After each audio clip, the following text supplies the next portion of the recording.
Apa sanggup wanita Kristen melakukan hal tersebut? Saya rasa tidak ada yang mengamalkannya dan berani melakukannya. Dan lagi-lagi, ayat tersebut hanya sebagai pajangan alias imani saja. Salam sobatku. Pada kesempatan kali ini, saya akan menanggapi video dari saudari Esa Rabresa. Alasan saya menanggapi saudari Esa Rabresa ini adalah karena saudari kita ini telah menanggapi video saya yang berjudul Tingkah Nabi yang Menjadi Panutan Umat Islam. Pada video saya dapat kalian lihat sendiri, di sini pada thumbnailnya saya menuliskan lelaki normal tidak akan mencumbui istrinya yang sedang haid. Adapun alasan saya berkata demikian adalah karena saya seorang lelaki normal dan saya tidak akan mencumbui istri saya yang sedang haid. Beda kasusnya dengan lelaki yang abnormal. Selanjutnya, dari video saya ini yang telah ditanggapi oleh saudari Esa, apakah saudari Esa akan membuktikan bahwa Muhammad adalah seorang lelaki normal atau Muhammad adalah seorang lelaki abnormal? Sekali lagi saya ingatkan, apakah tanggapan saudari Esa ini akan membuktikan bahwa Muhammad adalah seorang laki-laki normal atau Muhammad adalah seorang laki-laki yang abnormal? Abnormal di sini yang saya maksud adalah hiperseks. Ingat, Muhammad adalah seorang tanda kutip nabi yang menjadi panutan dan teladan bagi seluruh umat muslim di muka bumi. Saya perkenalkan terlebih dahulu, nama dari narasumber dalam video ini adalah Bro Caleb. Dia adalah pemilik channel I Think Biblically. Sekarang untuk membuktikan apakah Muhammad adalah seorang lelaki normal atau abnormal, mari kita saksikan pembahasan dari saudari Esa berikut dalam video ini. Setelah melihat secuil video-video para pemfitnah Rasulullah ini, sebelumnya mari kita menarik nafas panjang dan bersalawat dalam hati. Allahumma salli ala Sayyidina Muhammad. In this video, we are going to look at how Muhammad disobeyed the Quran by engaging in sexual activity with his wives during their monthly period. But stay tuned to the end, because after that, we are going to see that Muhammad had sex with a prepubescent 9-year-old girl. In Surah chapter 2, verses 222, we read this: "Keep away from women during their menstrual periods and do not approach them until they are clean again."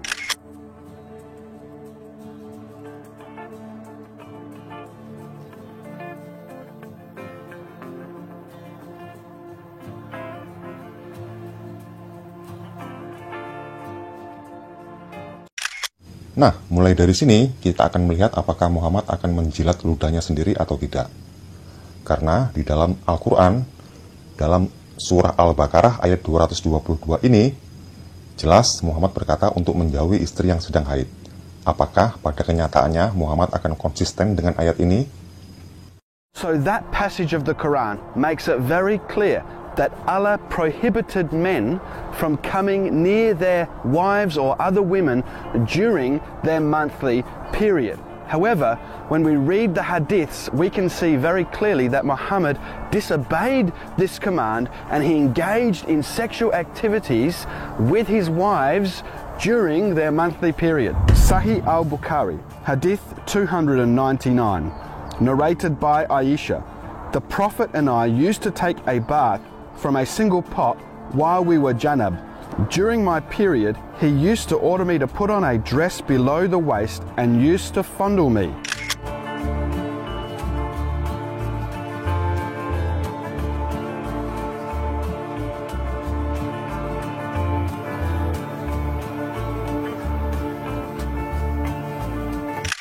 Nah, dari penggalan video tersebut, sudah sangat jelas bahwa Muhammad melanggar perintah Al-Qur'annya sendiri. Karena Al-Qur'an mengatakan untuk menjauhi istri ketika haid. Tetapi sebagai teladan yang baik, Muhammad malah memberikan contoh dengan mencumbui istrinya yang sedang haid. Dan di sini, saudari kita Esa ini mencoba untuk membela kelakuan terpuji nabinya ini dengan berkata bahwa Muhammad tidak melanggar isi Al-Qur'an surah Al-Baqarah ayat 222 dengan berkata sebagai berikut.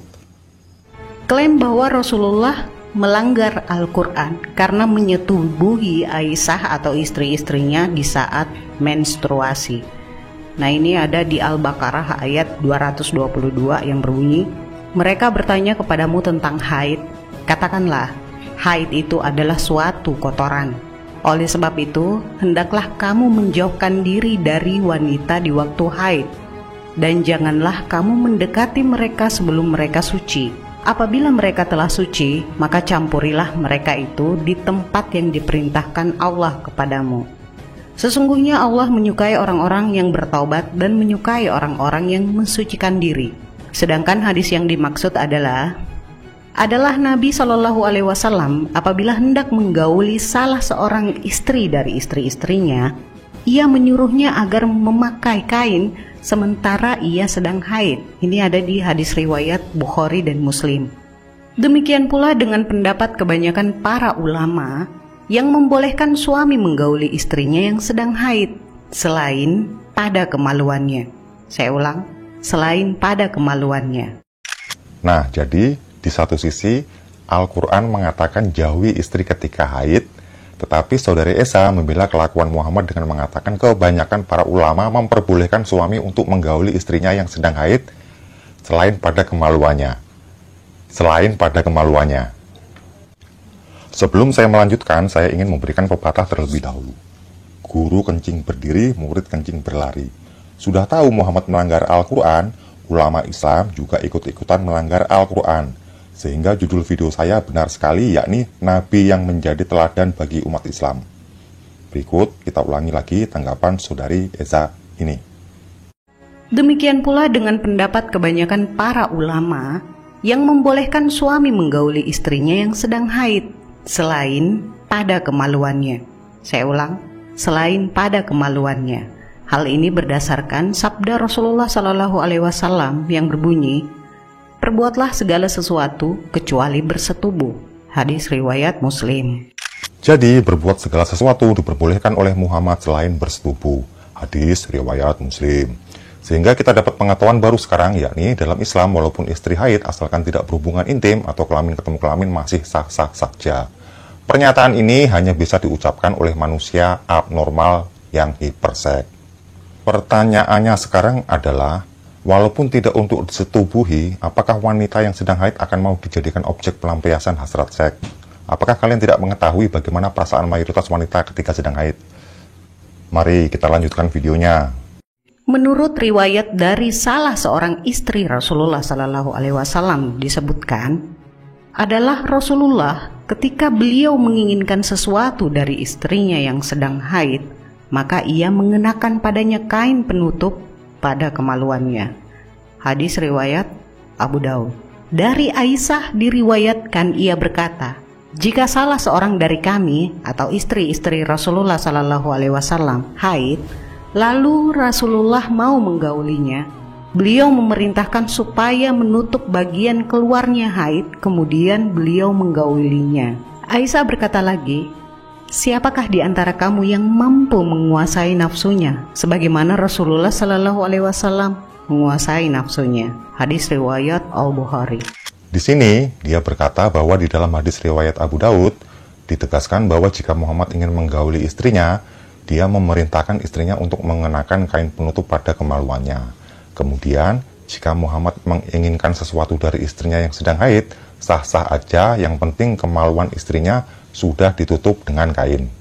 Sehingga terbukti lagi bahwa di dalam hadis riwayat Abu Daud ini telah menambahkan bukti bahwa Muhammad jelas melanggar isi Al-Quran dengan menggauli istrinya yang sedang haid. Di mana perintah Al-Quran adalah jelas, yakni jauhi istri yang sedang haid. Kemudian di dalam hadis Al-Bukhari, Aisyah juga berkata, siapakah di antara kamu yang mampu menguasai nafsunya sebagaimana Muhammad menguasai nafsunya?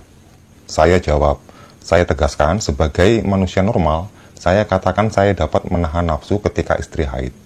Dan saya juga yakin kalian sebagai lelaki yang normal tidak akan menggauli istri kalian yang sedang haid. Berbeda dengan Muhammad. Tidak peduli istri sedang haid, tetap disikat walaupun tidak dengan kegiatan seks kelamin ketemu kelamin. Ingat sobat, Muhammad mempunyai 9 istri. Hal ini memberikan pengetahuan baru bagi kita tentang hobi baru si Nabi. Ternyata hobi baru si Nabi adalah menggauli istri-istrinya yang sedang haid. Tentu saja ini adalah hobi yang jarang dimiliki oleh laki-laki normal pada umumnya. Sekarang mari kita lanjutkan videonya. Nah, pertanyaannya, dari sudut mananya Rasulullah melanggar Al-Quran? Apakah yang diceritakan dalam berbagai hadis, Rasulullah mandi bersama Aisyah saat menstruasi adalah salah? Perlu saya tegaskan, di dalam video tersebut saya tidak mengatakan atau Bro Caleb tidak mengatakan bahwa Muhammad salah. Tetapi di dalam video tersebut, Bro Caleb telah membuktikan bahwa Muhammad telah dengan jelas melanggar perintah Al-Quran sendiri. Karena di dalam Al-Quran, Muhammad sendiri berkata dengan jelas bahwa jauhilah istri yang sedang haid. Tetapi dalam hadis terbukti bahwa Muhammad ternyata malah menggauli istrinya yang sedang haid. Dan lagi-lagi, saudari Eza ini membenarkan kelakuan terhormat nabinya. Mari kita lanjutkan videonya. Rasulullah menyuruh Aisyah menggunakan ikar atau kain penutup, kemudian mandi bersama. Apakah yang ada dalam pikiran Anda mengarahkan kalau mandi bersama saat itu artinya mereka melakukan hubungan seksual? Apakah mencumbui Anda selalu mengartikannya dengan berhubungan badan? Apakah ketika istri menstruasi tidak boleh tidur dalam satu selimut bersama suaminya? Ya, itu terserah Muhammad mau tidur dengan siapa saja. Itu haknya Muhammad. Toh dalam video saya juga tidak menyebutkan atau melarang Muhammad untuk tidur dengan siapapun.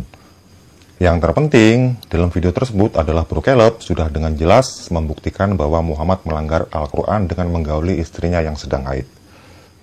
Selanjutnya, lantas, dari mana Anda bisa menyimpulkan bahwa saat Rasulullah mengetahui Aisyah mengalami menstruasi dan menyuruhnya memakai ikar dan kemudian tidur dalam satu selimut, mereka melakukan hubungan seksual?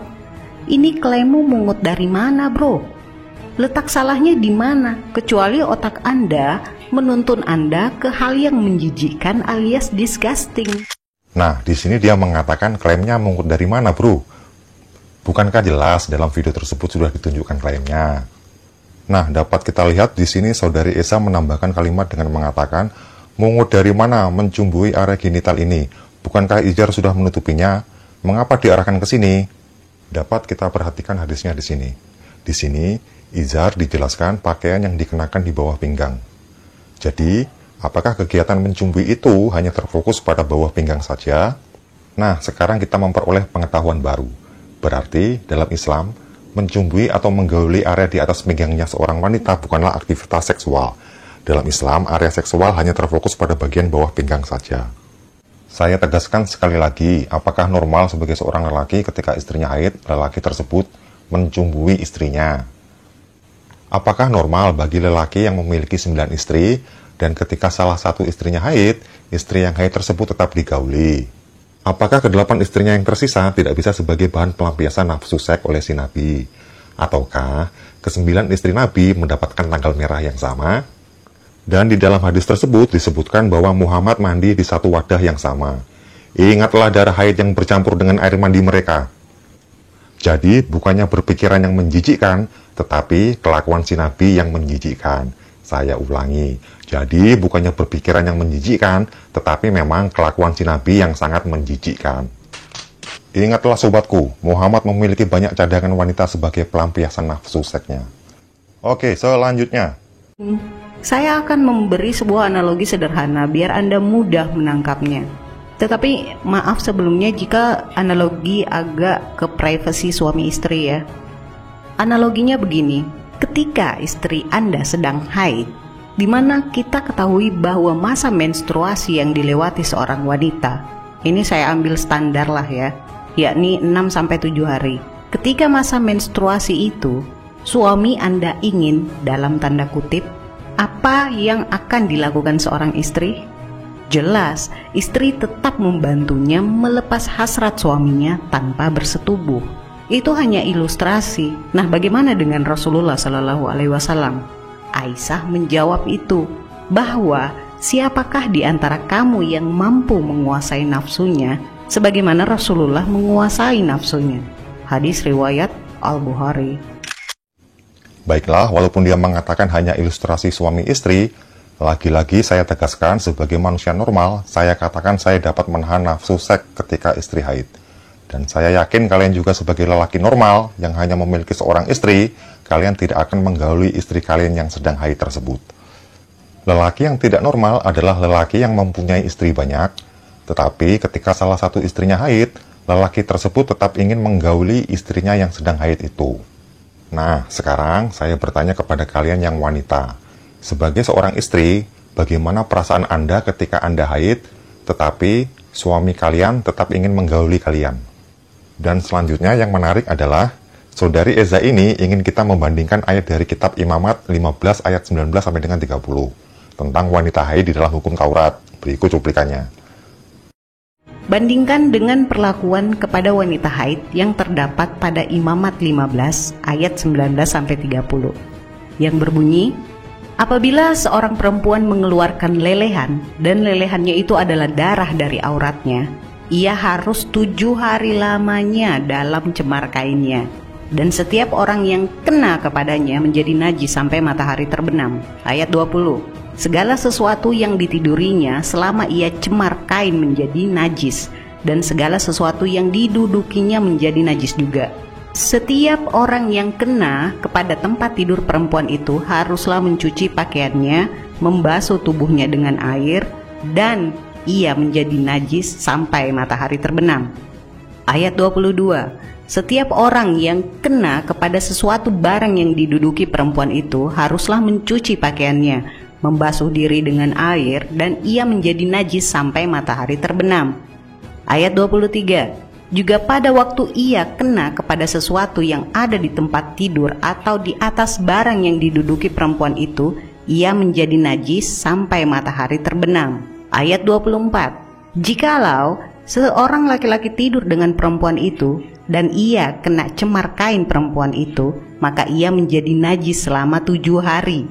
Dan setiap tempat tidur yang ditidurinya menjadi najis juga. Ayat 25, apabila seorang perempuan berhari-hari lamanya mengeluarkan lelehan, yakni lelehan darah yang bukan pada waktu cemar kainnya, atau apabila ia mengeluarkan lelehan lebih lama dari waktu cemar kainnya, maka selama lelehannya yang najis itu, perempuan itu adalah seperti pada hari-hari cemar kainnya, yakni ia najis.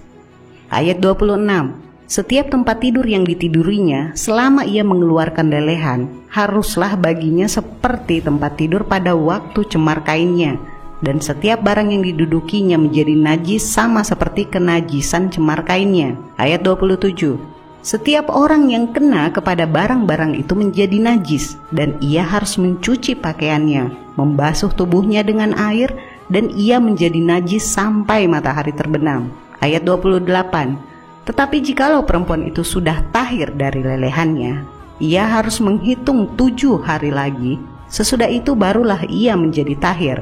Ayat 29, pada hari yang ke-8 ia harus mengambil 2 ekor burung tekukur atau 2 ekor anak burung merpati dan membawanya kepada imam ke pintu kemah pertemuan. Ayat 30, imam harus mempersembahkan yang seekor sebagai korban penghapus dosa dan yang seekor lagi sebagai korban bakaran. Dengan demikian imam mengadakan perdamaian bagi orang itu di hadapan Tuhan karena lelehannya yang najis itu. Lebih toleran mana perlakuan wanita atau istri yang sedang haid dalam imamat tersebut dengan perlakuan di dalam ajaran Islam? Di dalam imamat dijelaskan bahwa wanita yang sedang haid sangat-sangat najis, bahkan tidak boleh didekati, serta jika terkena pakaian dari wanita yang sedang haid, maka wajib mensucikan dirinya. Tidurnya pun harus pisah, seakan-akan wanita yang sedang haid dipandang layaknya orang yang terkena wabah penyakit menular. Apa sanggup wanita Kristen melakukan hal tersebut? Saya rasa tidak ada yang mengamalkannya dan berani melakukannya. Dan lagi-lagi ayat tersebut hanya sebagai pajangan alias imani saja. Oke sobatku, sekarang kita masuk ke dalam kitab Taurat. Ingat sobat, Yesus datang untuk menggenapi hukum Taurat. Dalam Matius 5:17, Yesus berkata, janganlah kamu menyangka bahwa aku datang untuk meniadakan hukum Taurat atau kitab para nabi. Aku datang bukan untuk meniadakannya, melainkan untuk menggenapinya. Saya ingin teman-teman fokus pada Yesus berkata, aku datang untuk menggenapinya. Seperti yang kita tahu, belum pernah ada orang yang berhasil melaksanakan hukum Taurat dengan sempurna. Saya yakin teman-teman tidak akan sanggup melaksanakan hukum Taurat dengan sempurna. Itu sebabnya Yesus turun ke dunia untuk menggenapi seluruh hukum Taurat. Bagaimana Yesus tahu bahwa tidak akan ada manusia yang sanggup memenuhi seluruh hukum Taurat? Karena di dalam Roma 5 ayat 20 telah ditegaskan, Tetapi hukum Taurat ditambahkan supaya pelanggaran menjadi semakin banyak. Dan di mana dosa bertambah banyak, di sana kasih karunia menjadi berlimpah-limpah. Kemudian pada ayat 21, supaya sama seperti dosa berkuasa dalam alam maut, demikian kasih karunia akan berkuasa oleh kebenaran untuk hidup yang kekal oleh Yesus Kristus Tuhan kita. Sehingga bukan darah najis haid yang akan membawa kita ke surga, tetapi oleh darah suci Yesus yang telah menebus kita yang akan membawa kita untuk hidup di surga selamanya. Dan perlu diingat, di surganya orang Kristen tidak ada kegiatan seks, karena surganya Yesus adalah tempat suci, berbeda dengan surga sebelah yang menjanjikan kenikmatan seks. Insya Allah. Yang menarik buat saya di sini adalah, bukankah Taurat disebutkan di dalam Al-Quran bahwa Allah telah membenarkan hukum Taurat?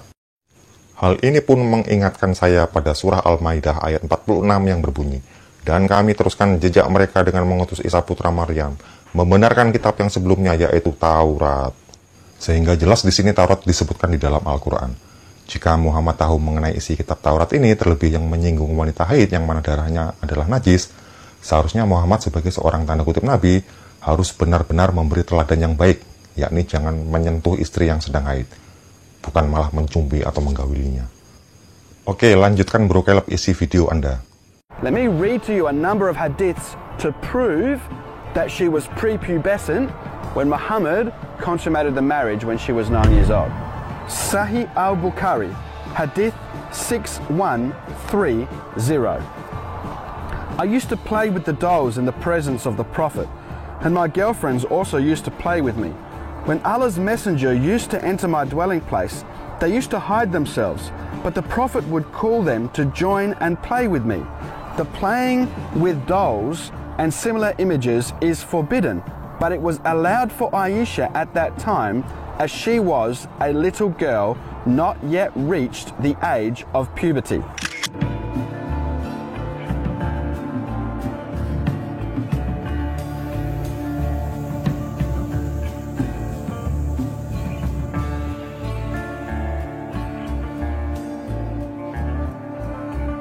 Now notice this first hadith. This is just before their marriage. The Prophet would come and visit Aisha, and she was playing with little dolls. And the reason why she was playing with little dolls is because she was prepubescent. Otherwise, playing with dolls was forbidden in Islam. Oke, sekarang mari kita dengarkan lagi bagaimana tanggapan dari saudari kita ini mengenai boneka dan pernikahan Aisyah yang masih bocah. Di dalam hadis tersebut menceritakan bahwa Aisyah radhiyallahu an dinikahi oleh Rasulullah Shallallahu alaihi wasallam saat berusia 6 tahun. Setelah melakukan akad, apakah Rasulullah langsung menggauli Aisyah? Tentu tidak, karena masa baliknya belum sampai. Dan ketika sampai masa baliknya, yakni saat Aisyah berumur 9 tahun, barulah ibunya menyerahkannya kepada Rasulullah. Nah, di sini jelas ditegaskan bahwa memang benar Muhammad menyempurnakan pernikahannya dengan Aisyah pada saat Aisyah berusia 9 tahun. Jadi pas dan sesuai dengan apa yang dikatakan oleh Bro Caleb. Sekarang saya ingin bertanya kepada seluruh pemirsa cerdas.